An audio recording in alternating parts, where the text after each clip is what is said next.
Hey dudes, this is Judy Matheson, Amanda in Lust for a Vampire, and you're listening to Tommy Throwback Kovac on Splat from the Past. How's my American accent, Tommy? Hey dudes, welcome to Splat from the Past, the only 80s themed horror and sci-fi show where things could get totally radical. It's Halloween today, and my first guest of today to wrap up Halloween October is Dawn Jeffory, one of the gorgeous, talented stars of Charlie Band's 1979 underrated cult classic Tourist Trap. I love that movie. I'm having her on the show today. We're going to talk about that. She was also in White Line Fever with Jan Michael Vincent. She guest starred on shows like Dallas and Dynasty, and she was in the Disney movie Amy and Mommie Dearest, another guest alongside Rutanya Alda. And she's also a dialogue coach. She did dialogue coaching for the Shining miniseries remake and Paul Blart Mall Cop, A Very Harold and Kumar Christmas. And she trains baby actors or something along those lines. I'm going to ask her about all that stuff today, and it's going to be great. Great way to start the last day of Halloween October on officially Halloween. Also, rest in peace, Sean Connery, the best James Bond there ever was. I am so heartbroken that Sean Connery is gone.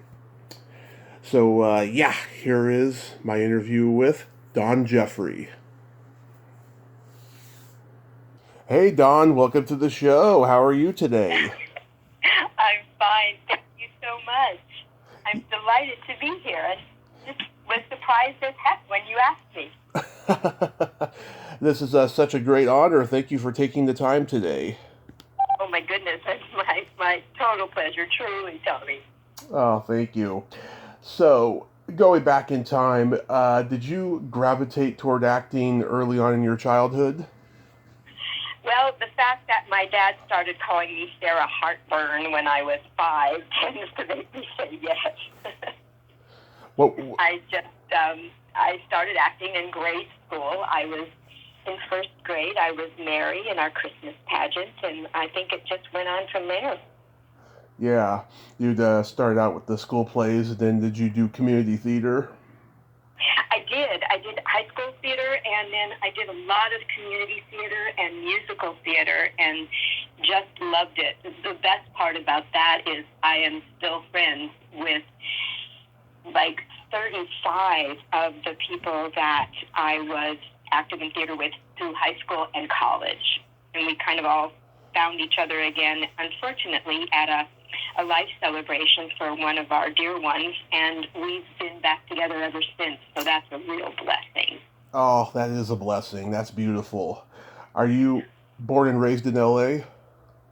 No, I was actually born in Chicago, and we moved to Phoenix when I was about 5, and I didn't go to California until I was in my 20s, and Phoenix was, back in the day, a veritable heaven if you wanted to start an acting career. There was a lot of film and television and commercial stuff going on in the old days, and so I was lucky enough to have my SAG card and a couple of credits under me before I went to LA. Yeah, and when you did get there, did you study acting anywhere? I did. I was studying at the Burbank Studios with Laura Rose in the beginning, and then later on I private coached and took classes from a wonderful actor and teacher named Sal Dano. Oh, yeah. And then I worked with a wonderful actor named Don Houghton. I don't know if you know him. Never heard of his name, no. And then it was kind of the school of kicks and joys, you know. You just worked your tushy off, and if you were lucky, you got to kind of move up the food chain. Any actors in your class go on to become successful? Yes. Robert Woods became a big actor in a soap. I'm having a brain fart right in front of all your folks. I can look at it, look it up, don't worry. One Life to Live. Yeah. And Leslie Mooney's who was an actor in my class, went on to become a huge producer executive at CBS. Yep, and a Me Too predator. Well, back then there was no indication of that whatsoever, I'm happy to say. Yeah. So Robert Wood and Les Moonves. Anybody else? I'm thinking. Of course, the question I was unready for. I can't think of anybody else right now, and I'm probably insulting people that I've forgotten about. It's okay. So I'm going to mention acting credits. Tell me anything you remember about them. Okay. White Line Fever.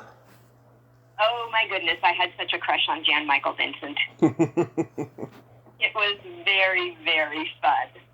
I actually wound up getting a smaller role that they weren't expecting to cast in Phoenix, but I was lucky, and the director liked me, and Jonathan Kaplan. And actually, when I moved to California, I was his assistant and secretary for about almost a year. That was my daytime job, and he would let me go on auditions and stuff. Yeah. Wow. Yeah, and Jonathan Kaplan came from the Roger Corman camp. Yes, he did, and what a wonderful guy he was.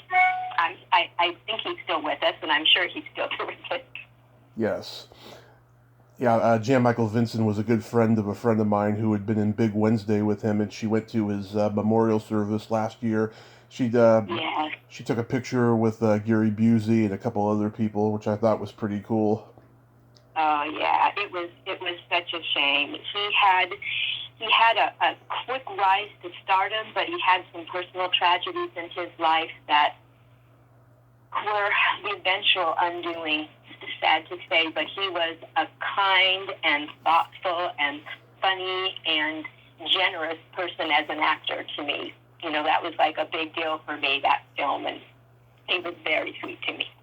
Oh, that's great. And you played the girlfriend of Jamie Anderson, who went on to become a huge cinematographer.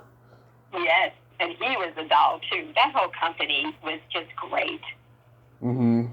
Yeah, Kay Lenz. She's very talented. Yes, indeed. You do your homework. This is awesome. You're bringing back so many beloved names. Just for the record, I'm the producer, creator of this show, and I have a very short attention span. I don't get involved in anything I have no interest in, so I'm very passionate about this. Well, I truly do understand that. Once upon a time, I was a writer-producer at an independent network in LA, and I wrote, produced a talk show, and I was like you. I really loved doing the homework, and I just want to say to you, to give you the props, it's such a gift that you give to your audience and to those of us who are lucky enough to be interviewed by you, and so I thank you. Oh, you're so sweet. Thank you. I love what I do, yes, and I appreciate that so much. You're so welcome. Gemini Man. Oh, that was fun. That was fun. So there I am, next to the most gorgeous woman in the world, Miss Kim. Yeah. And I'm the brunette who always plays the best friend next door, you know? Mm-hmm. And then here she's this incredible goddess. Ben was a bit of a flirt, I must say.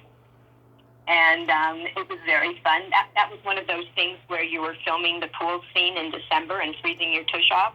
Yep. With tan makeup on. And I had finally done all my stuff in the water. So Kim and I were finally drying off and warming up. And Ben decided he was just going to throw me in the pool for the heck of it. That's the kind of guy he was. Yeah, and of course, he had just come off of Alias Smith and Jones, right? Indeed. And of course, we all had crushes on him. Yeah. He had the biggest crush on himself, I must say. And now comes the immortal classic that I love, Tourist Trap. That one, I'll tell you, when I met Stephen King, because I was fortunate enough to work for him, and he told me that Tourist Trap was one of his favorite movies, I was just astounded. That one, lots of funny stories. First of all, as you know, I spent the entire movie strapped to a table. Mm-hmm. And people would, I was very, very quiet in between scenes because there were other things going on that were more important than I felt I was. So I was pretty quiet, and there were so many dummies and mannequins strewn all over the set that people would forget I was real. And mm-hmm. suddenly somebody would be leaning on my stomach. Yeah. And I'd yelp, and then they'd yelp, "Oh my God, Dawn, I'm sorry, I forgot you were real."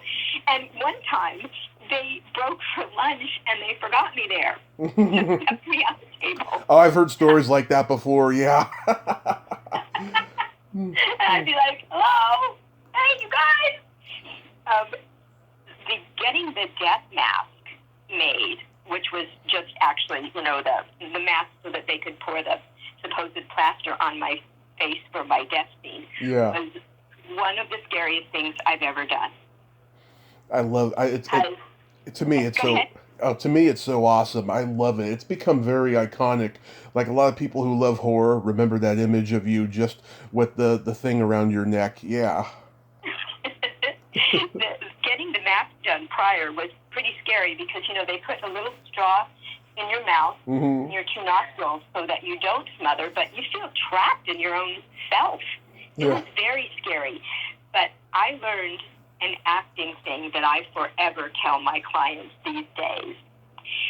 If something is written that could possibly be like a cliche, you must say it very modestly and quietly. And I'm speaking specifically of my line when Chuck Connors Mikey comes down the stairs again, and I know he's going to torture me, and my line is, "Oh no, not again." Yeah. And not realizing that modesty was the better choice, I went, "Oh no, not again," and the audience erupted into laughter, which was not what I intended. Yeah. What I should have done was say, "Oh no, not again." But I didn't know that yet. So there is one of my iconic "oh my God" moments. Yeah. How was working with Jocelyn Jones? It was wonderful.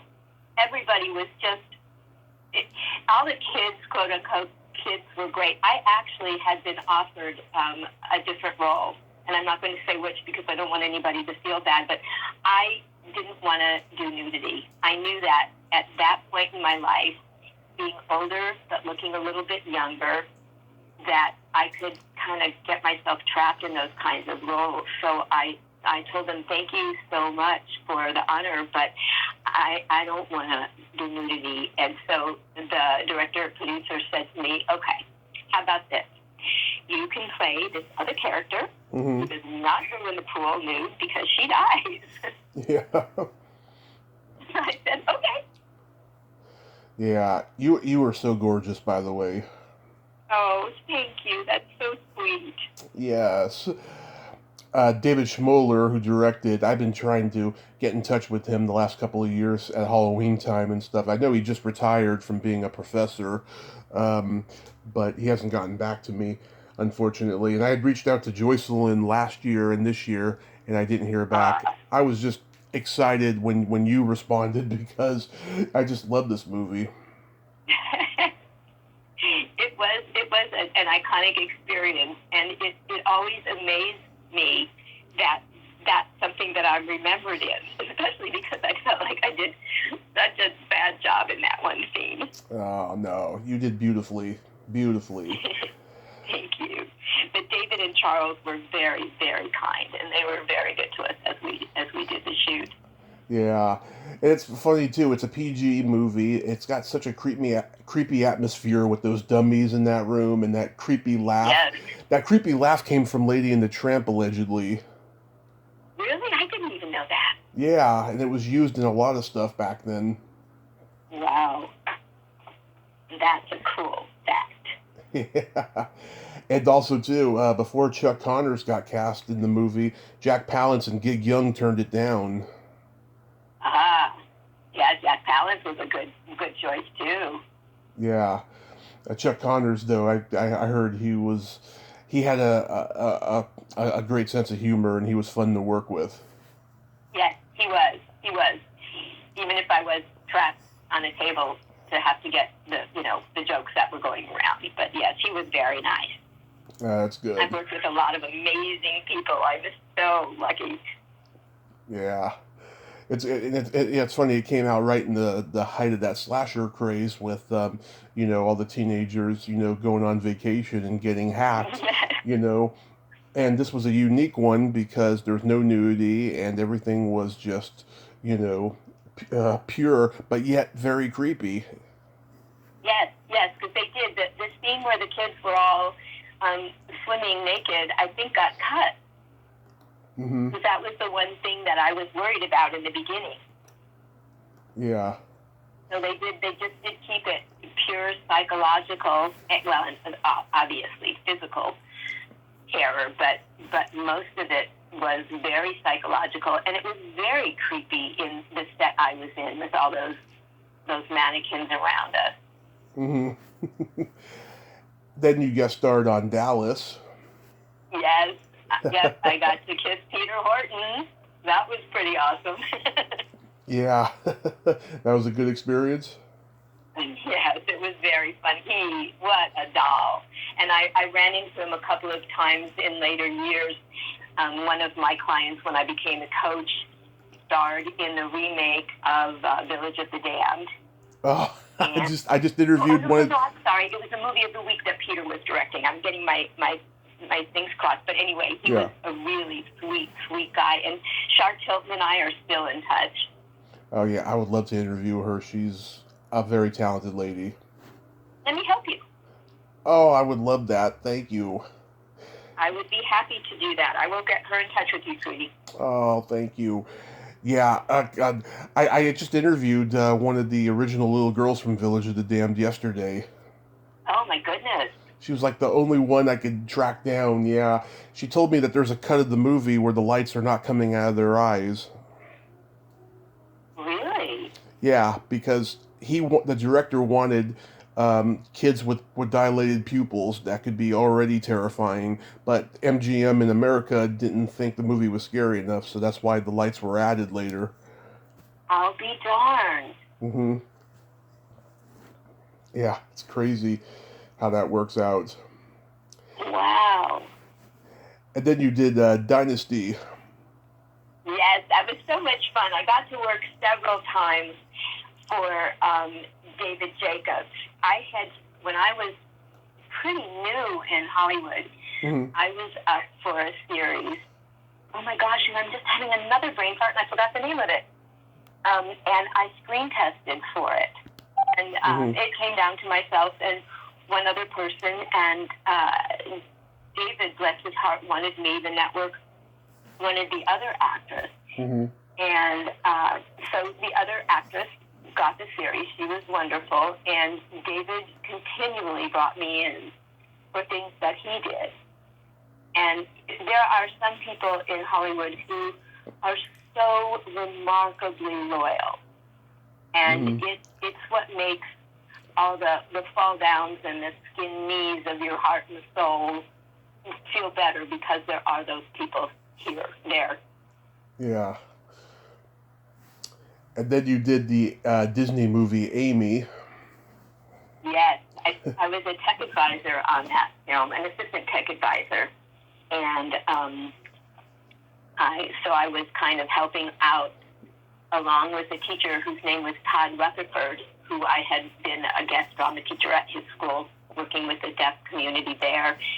And that was a very wonderful experience. I had a bunch of wonderful, wonderful kids who happened to be deaf or hearing impaired that I got to play with both on screen and off screen.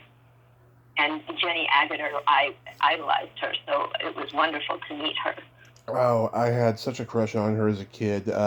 When she was in An American Werewolf in London, she's a nurse. There's a scene where she's trying to make this little boy go to sleep, and he can't go to sleep. So she starts tickling him. I used to wish that was me. Oh, that is so sweet.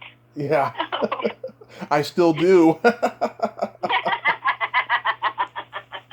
I don't blame you yet.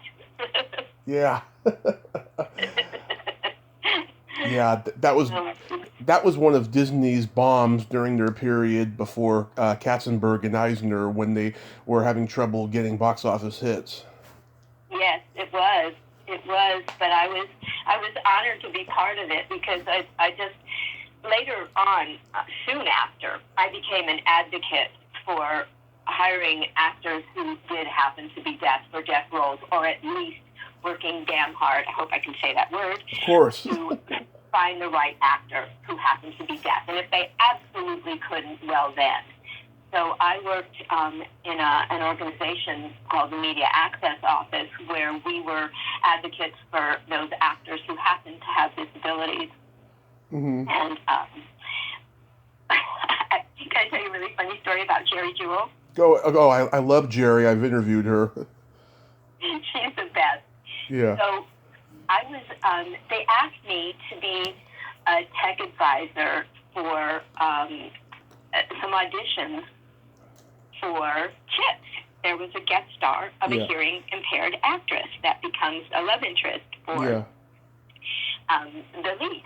And so I was helping run the auditions, and afterwards the producers came to me and they said, Dawn, we want you to do the role. And I said, I cannot.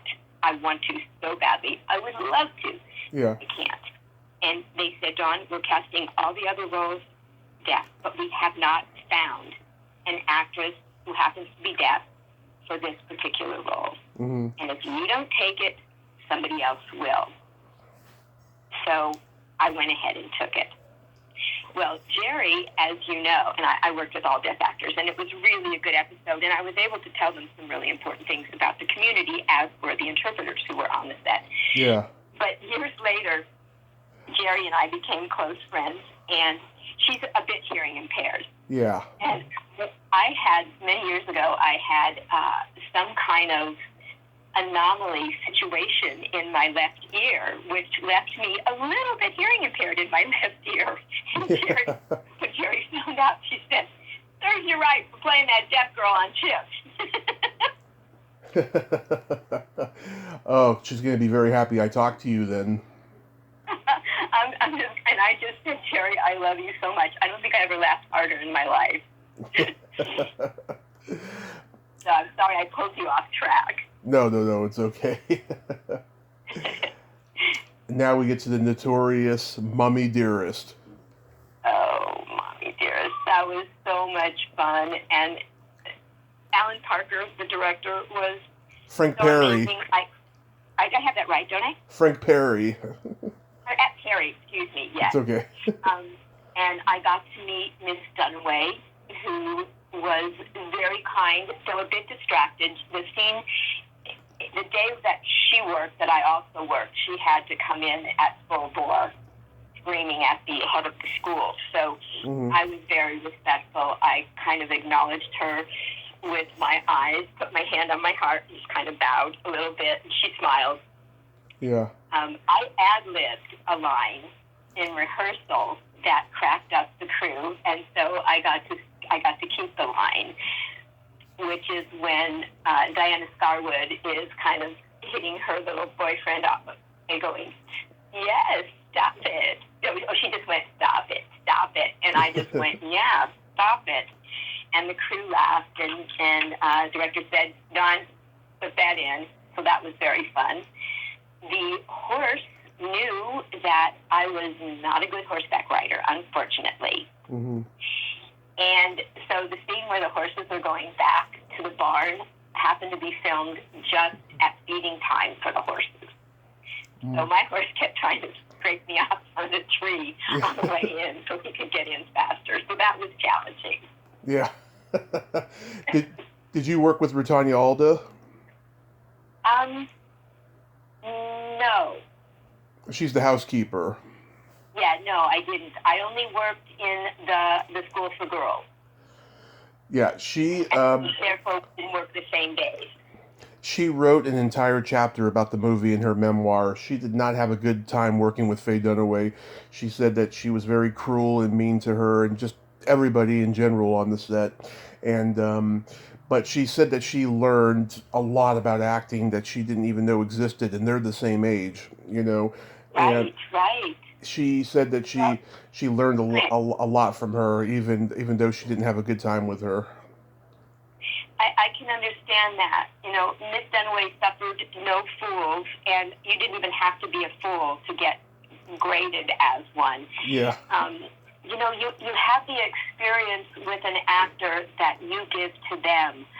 I remember a lot of people saying that Lindsay Wagner was very tough and very hard to work with. Oh. I got to work with her, and she, you know, I was very respectful. I had my lines and everyone's backwards and forwards before I stepped on the set. Mm-hmm. And if you were a total professional, Lindsay respected you. You were innocent until proven guilty with her. And I think maybe sometimes there are others who you're guilty until proven innocent, until you prove that you are a professional. And I'm certainly not saying that that wonderful actress who played the housekeeper wasn't. I also think that Faye was kind of method. Yeah. And just, I don't know if she could throw off. I could give you names across the board of people who are difficult to work with that I've been told, you know, even Tanya Roberts I've heard a lot. Right. I know. And you know, I worked with an actress on a soap once who I was told, you know, you're just not going to like this situation at all. Yeah. And I came onto the soap, and I don't even think the actress knew I was offered the role she had for several years then. But my agent, I was starting to work a lot, and she didn't want me tied to a soap, which I would have been happy to be, so she made me turn it down. But I just went on this set saying, I am so happy to meet you. I'm so happy to be your acting partner, and you let me know when what I'm doing is not helpful to you. Because when we're together, we're a team. And that's kind of how I approached every single actor on every set I ever worked with. And it's how I teach my clients to do so. And because of it, I had wonderful experiences with actors and actresses that I was told were going to make my life miserable. Yeah. Yeah. And I'm not making myself out to be a saint or anything like that, but it just makes sense. You treat someone else as if you do expect their kindness and respect because you give it to them. Exactly. Usually get it back unless they're really monsters. Exactly. Oh my God. When you did Chips, did you see any of that in Eric Estrada? Because I heard he went through that too as well. Well, he was really nice to me, and it's funny. There was one scene, you know, Eric, that signature smile he has. Yeah. With all his teeth and everything. Well, we were doing a rehearsal, and he was talking to me that way, and I'm playing a character who reads lips. Mm. And I said, excuse me, could I say something? And he said, sure. And I said, if you flash that beautiful smile at a hearing impaired person or a deaf person while you're speaking, they're not going to be able to read your lips. And he kind of looked at me for a second like, oh. And I said, I mean no disrespect. And he goes, okay, I get it. Mm-hmm. And another time, in the middle of a scene, he turned away from me as he was speaking to me, and I didn't answer him. And he said the line again, and I still didn't answer. And the director said, hey, what's up? And I said, I'm sorry, but she can't hear him. She can only hear him if she's looking at him. So he needs to look into my eyes. This is not me being a difficult actress. This is me trying to represent the deaf community properly. Mm-hmm. So he took that note very well. And when I first met him, he came into the makeup room. I was getting made up first day. And he said, I said to him, Eric, I'm Dawn, blah, blah, blah. Do you want to run lines prior? And he said, well, how do you feel? And I said, I'm the guest star. I'm here to serve you. And he said, nope, I'm the star of the show. I should serve my guest stars. Would you like to run lines? And I thought that was pretty awesome. Wow. That's a far cry from his reputation on that set. Yeah. Yes. And again, it's the same thing. First of all, I wasn't the tall, stacked blonde that are probably his type. I'm pretty petite, not real curvy. No, you're very pretty. Chubby cheeks and big eyes. I think that I just looked at him like I should trust him, and he gave that back to me. Mm-hmm. No, you're very pretty. Don't sell yourself short. Oh, you're sweet. I'm not, but I'm just, luckily my husband thinks I'm still gorgeous, bless his heart. I think he needs glasses now, but I'm not sure. But, in Hollywood terms, I was the not as pretty best friend brunette type. That's usually what I played, and that's fine. And Eric was, kind of known to love the curvaceous blonde, so I was safe. Do you remember playing Doug McClure's postal worker date on Out of This World? Oh, yes. I had so much fun. I adored Donna Pescow. I had met her many years before because my beloved cousin Mark Weiss was props on her series. Don Weiss? Donna Pescow's wonderful series with Robert Hayes. Oh, Angie, thank you. Yeah. Oh, this is so embarrassing. Anyway, so I had met her. I adored her anyway, so I was thrilled to meet her. And it was really funny because it was a wacky cast, and they all had a lot of fun, and I did too. It was one of those really fun guest stars. Diane Robin. Mm-hmm. She was on the show earlier this month. I love her. We're like best friends now. Yes. They were just great. Yeah. Do you remember Donna Pescow's insult to you on that show? I love it. It's so great. Oh, no, I don't, but I would love to be reminded. If that ridiculous dress was any shorter, your belly button would get frostbite. I totally forgot that. And as the actress, I also kind of felt that way because it was really short. I had a pair of dance pants on under there. I didn't want to take any chances. Yeah, and just the way she laughs after saying it sells it because she's got those, tiny teeth. It's just so hilarious the way she delivered it. Yeah. Yes, her sarcasm would be like a fine arrow that met its mark, right? Yes. And, Maureen Flanagan, who played Evie, I had a crush on her as a kid, too. Oh, yes, she was so beautiful and so sweet. Yeah, I reached out to her and never heard back, unfortunately, but, yeah. So what made you transition into dialogue coaching? Well, actually, the acting coach started before that. Mm-hmm. I think oops, I'm sorry, my computer's making noises. It's okay, mine does too. Yours too? Yeah. One of the reasons that I think I was lucky enough to work as much as I did was that I was older than I looked. And therefore, they didn't lose any time on me for school. They didn't have to hire a set teacher. Mm-hmm. And so the beginning of my career, I was playing way, way, way younger than myself. And then I kind of transitioned to young adults. But I really should have disappeared for a couple of years because in Hollywood, you're only what your last show was. Yes. And had I stopped working for a little bit, I think I could have transitioned into the older roles and maybe had a longer acting career. But I loved working so much. I mean, I was playing 14 and 15 and 16 when I was 32. Yeah. And I think I kind of shot myself in the foot a little bit, but I wouldn't trade anything for that. And so I became a producer at Silent Network. Mm-hmm. And then my own agent, Bonnie Ventus, said to me, "You're a good actress and you love kids. I'm going to start sending some of the younger ones to you." And the rest is history. The first year I had about 80 clients. Of course, I didn't see them all the time. And then suddenly, within a couple of years, I had 300 clients that I had been working for. And the first big set job was let's see, what was the first one? Oh, Little Giants. Oh, yeah, with Ed O'Neill and Rick Moranis. Yes.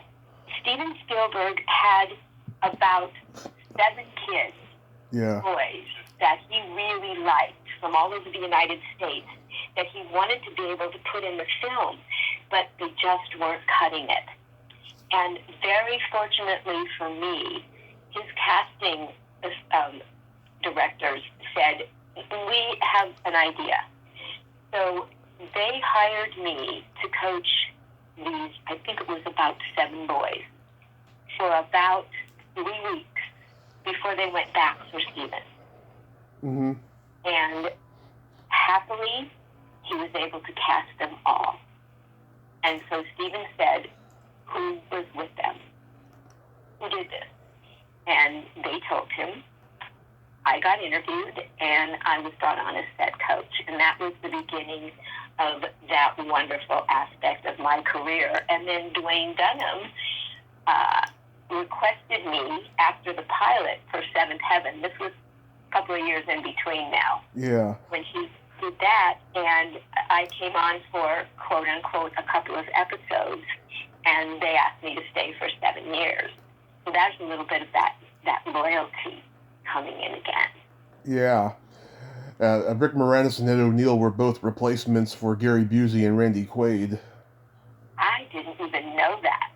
Yeah. I did not know that. I know we spent a lot of time sitting and waiting as the two of them did rewrites on the script, which were usually pretty damn funny.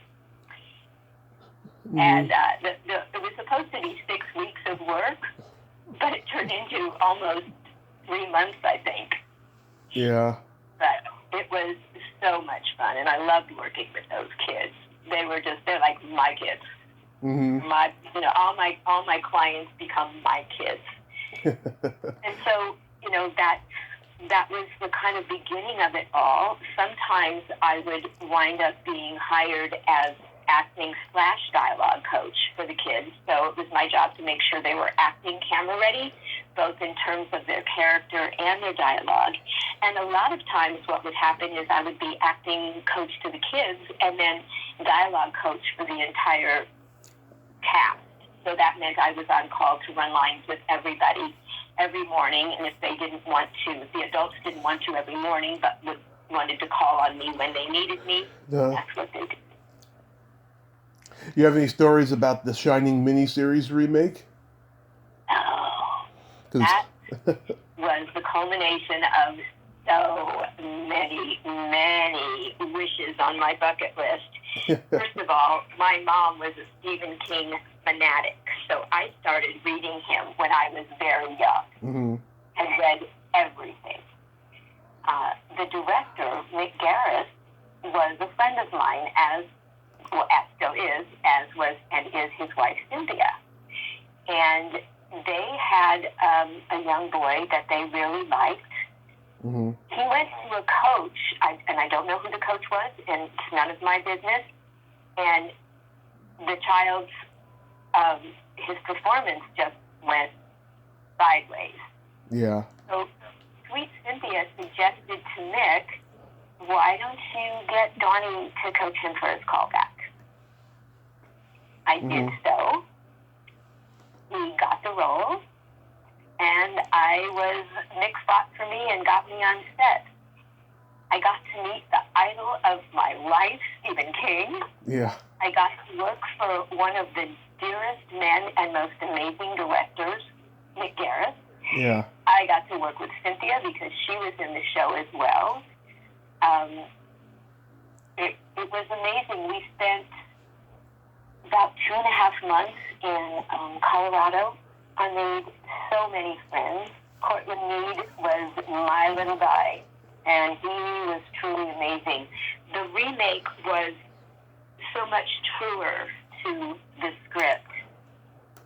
To to the original novel. Do you know the story about the original and Steve? Oh, the yeah. gag order? Yeah. I bet you do. Yeah, he didn't like Kubrick's version because he thought Jack Nicholson was insane from the moment that he started the movie. Exactly. And yeah. it made his wife an idiot for loving him. He made it unlovable.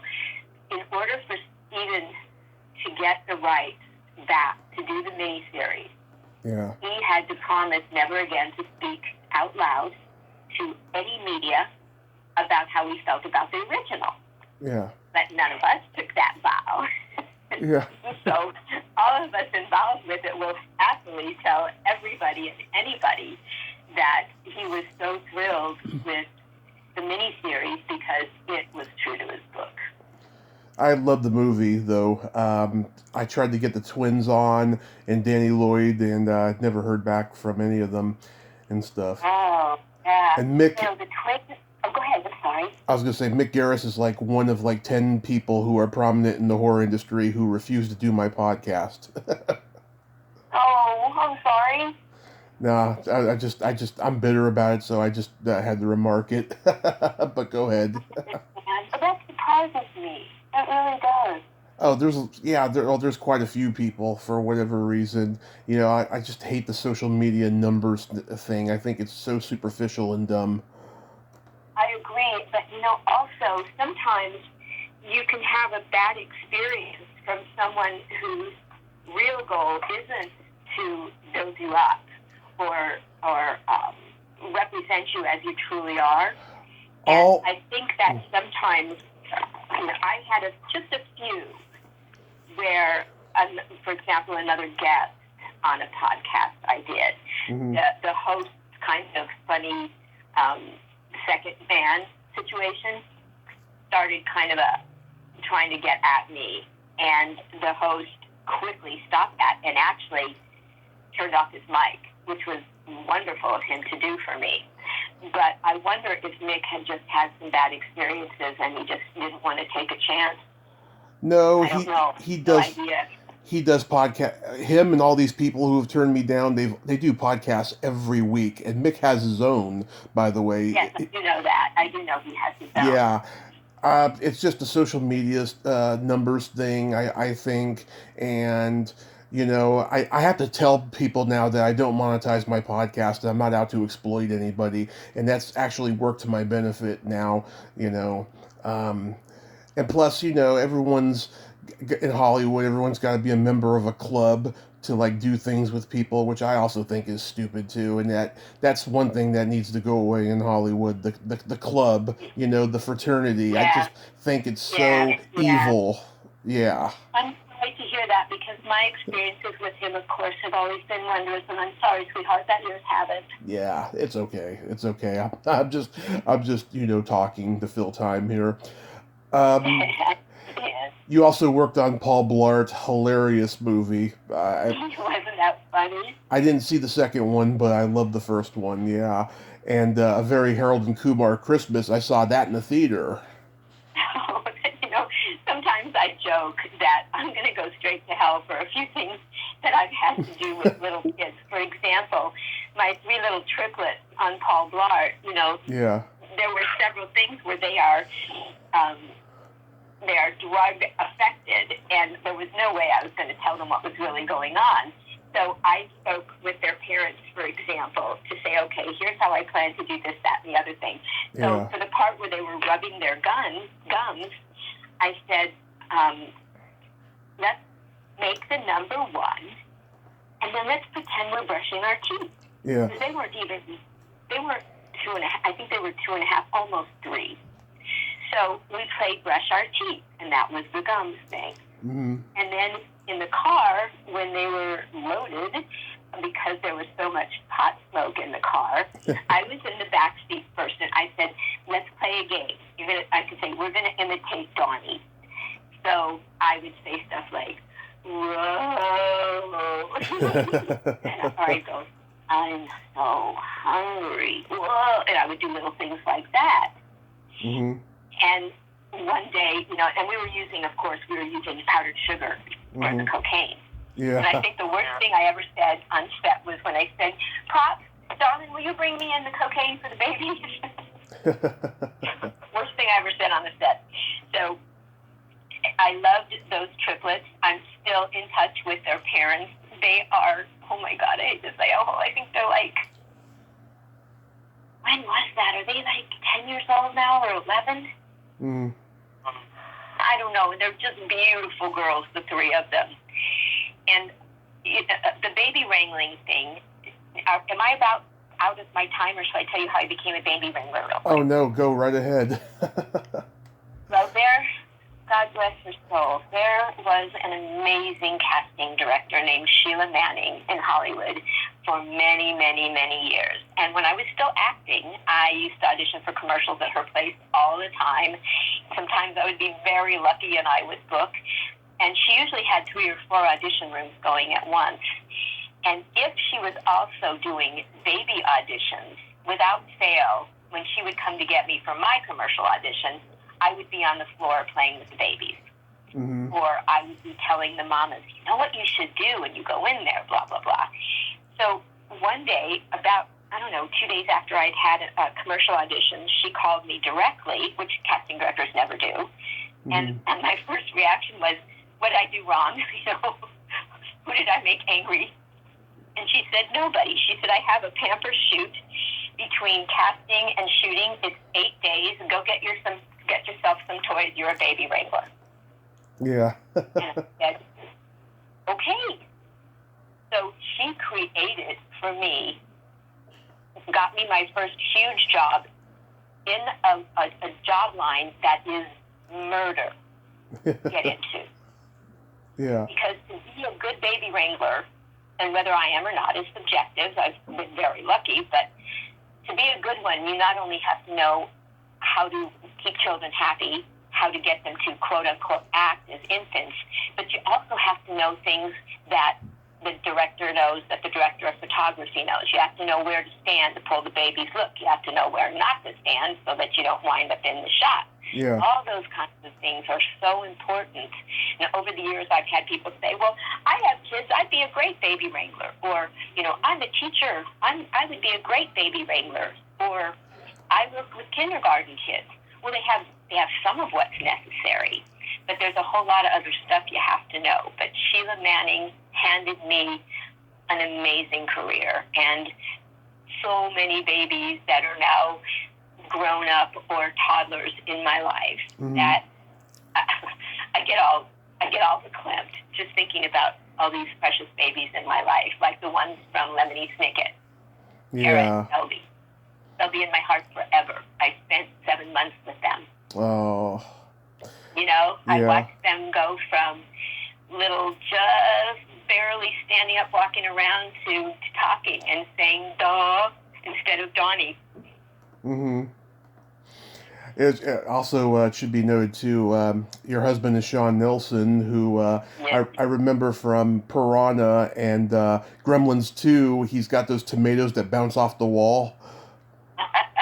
My husband is one of the most, and just because I'm prejudiced doesn't mean I'm not right. He is one of the most talented actors I have ever known.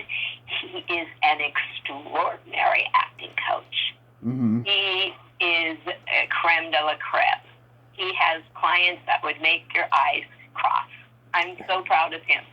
We just love, we've been coaches together, almost our entire relationship, and certainly our entire marriage. Mm-hmm. It's great because we understand each other so well. We're both actors, we're both coaches, we're both dialect coaches. One thing he won't do is baby wrangle. That's not up his alley, but he is an amazing man. And yes, I'm prejudiced, but I'm also correct. And thank you for bringing him up. Oh, yeah, absolutely. Now it's time to play my secret silly game, and this is a series of silly slumber party questions. It's no win or lose, just pure fun. And how it works is I ask you the question, you answer it, and then you ask me that exact same question, and I answer it. And you can comment on the answers. Okay. Oh, this sounds fun and scary. Yeah. It's meant to sound scary, and then it sort of becomes scary, and then it becomes lighter as it goes on. Oh boy, now this is scarier than Tourist Trap. All right, I'm game. I can do this. Dawn, are you ticklish? Yes, I am. Tommy, are you ticklish? Oh, you know I am. Good to know for future reference in case this game goes terribly wrong. What's your favorite part of the body? It can be anything. I think the eyes. What's your favorite part of the body? The eyes is popular, yes. The belly button. Ooh, more ammunition. You're in trouble. What color are your toenails painted? Right now, they have no color on them, which is unusual. What color are your toenails painted? They are au naturel. Last time they were painted, they were purple with sparkles. Okay, yes, I was going to guess purple with sparkles or black, maybe with a little orange. What gave me away that I'm gay? I had no idea, but because you love horror so much, yeah. I thought, this guy goes for it. What would you say is your best personality trait? I think that I'm pretty kind. I agree. Aw, thank you. What's your best personality trait, sweetheart? I have empathy, and I also have no filter. That's awesome. Yes. That's awesome. My husband sometimes worries when my filter disappears. When your what disappears? My filter. Every once in a while. Ooh, did I use my outside voice? Yeah, you've been way too polite. I wanted to hear you swear more. Oh, I swear like a truck driver. Mm-hmm, me too. I do too. I have a lot of kid clients and I work with babies, you know? Yeah. But it's funny, every once in a while, when the baby isn't around, something will come out of me and the crew will go, oh my God, was that you? They don't expect it from this 5-foot little person. Yeah. That's awesome. And then my favorite question, is there a stinky smell that just makes you gag? Every once in a while, being a baby wrangler, there might be a particularly really foul diaper that I'm changing. I knew it. For me, it's either farts or feet, and I'm sure you get that too with babies. Yeah, I do. Yeah, sometimes the fart is the precursor of the disgusting diaper. Would you like to hear jokes? Sure, I do. Okay. You know the difference between a golf ball and a G-spot? No. A man will spend 20 minutes looking for a golf ball. You're bad. I love that one. Like you. I love that one. Let's see. You know why men like to marry virgins? Mm-mm. Because they can't stand criticism. That's a good one. How can you tell if a gas station attendant just had sex? Oh dear, I don't know. One of his fingers is clean. Oh no! That's enough. Okay, I'll end it on a cute one, okay? Okay. What did the elephant say to the naked man? I don't know. Man, how can you breathe out of that thing? Dude, I like that one. Yeah, a lot of people like that one, so I tell that one the most frequently now, ever since I heard it. That's really cute. That is very cute. Yes. Well, Dawn, I thank you so much for coming on today, and I hope you have a happy holiday season, and that you stay safe, and that after all this craziness is over, you can return to work. Oh, I thank you so much. And fortunately, I am working like crazy, coaching clients. I just had clients get the new series Gentified, and another client got an episode of Bosch, another one's being final callbacks for a big series. So over the internet, I've been able to take care of my clients. And I wish everything for you right back at you that you wished for me. And thank you again for the honor of asking me to be on your show. It blew me away, kiddo. Oh, my pleasure. I talk so much. I'm a blabbermouth. I love it. I like to hear people who talk because, you know, I sometimes struggle with people like they can't, like I don't like really that much like carrying the interview, so to speak, you know. I like to hear other people talk because the listener wants to hear them, not me. Oh, that's sweet. Do you edit this or does it just go out live? I just, well, that's pre-recorded. I don't really edit because I think every story should be told and everything should be told to let everything happen organically. You're awesome.